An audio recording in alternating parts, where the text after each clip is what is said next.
ranked these movies last year with the new release of 28 Years Later, but it's now time to do an updated ranking with the release of 28 Years Later, The Bone Temple.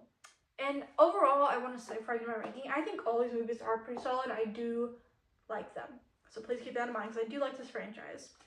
Starting off at number 4, 28 Weeks Later.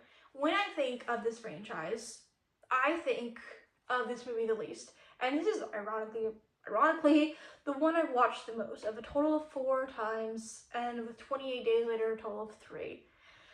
And I like it. I think it's interesting having the siblings go to the military base to meet the father, and having the idea of the mom being immune was very interesting. Have we seen that in continuation of 28 Years Later, The Bone Temple? No, that's not been picked up. But I thought that was a very interesting storyline, and them leaving with that. I just like the story, but it is just one that I don't really think about of this franchise, and just one that when I watched it, I'm like, this is a good movie. And when I watch it again, I'm like, it's a good movie, it's fine. And that's kind of how I think about this movie. It's solid, it's good, it's just not my favorite of this one, but it does have a great opening though, a fantastic opening.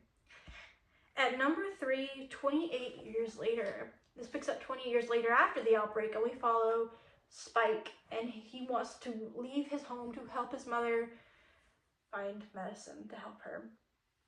And when I first watched this movie, my review, I said, I'm very mixed on this movie overall. And depending on how the next movie comes out, because it was confirmed by that time, it will affect kind of how I view this movie. And having seen now the newest one, I like this movie a little bit more than I did when I first saw it. Not like enough of a big step, but I do like it a little bit more. I like the world bending. I like that it introduces new ideas. However, I said I was very mixed on the ending.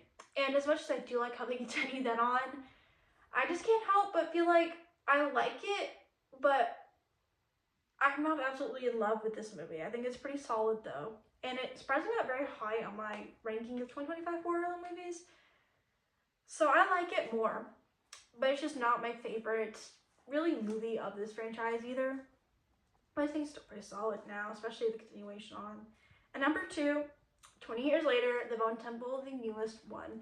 Now this picks up right after the events of 28 Years Later. And instead of following Spike mainly, we follow the cult of Jimmy's and the storyline of the doctor and him helping the alpha in that story. And I think this is a very good movie. I had a better time with 28 Years Later, The Bone Temple than I actually did with 28 Years Later.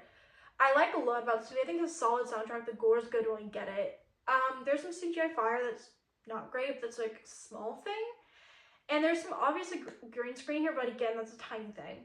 However, just kind of like 28 Years Later, depending on if we get another film, especially with the ending, that's obviously setting up a new story, I just feel like depending on what you do with the next movie will color my vision of what you do with this movie, because it's a continuous story.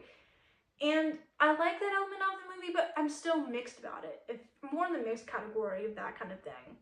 So depending again how they continue on, if we get another movie, will color this vision of this movie to me. But I think this is a pretty solid movie. I had a good time with it. I liked it quite a lot, and I'm very interested to how they focus on it, because they did a good job with how they ended the 3 character storylines overall. And coming at number 1, still the champ, 28 Days Later. This is the start of the franchise, and this is when the man wakes up from the hospital to realize there's an outbreak and he's the only one left. So he thinks. And the quality of this movie, is it better than the ones below it? Not by a landslide, okay? It is not. But the movie itself, I really, really like. A special place. I liked all the characters that we did follow. I like Hannah's story with her father. I think that was very interesting. And the amount of dread you get when you realize what those men wanted to do with those 2 women when you get to that point in the movie. And how she was just trying to defend Hannah. Like, you can't break that. And I just think that movie, I really like it. And it just stands out to me more than the others. It's a little bit different. And the way this handles characters, I just really like that movie, and I think it has a really good ending and how they went around it. I mean, great, solid movie to me, and it is one I look back on and I'm like, oh my god. I don't know what it will take, but this will probably not be dethroned if there's another ranking.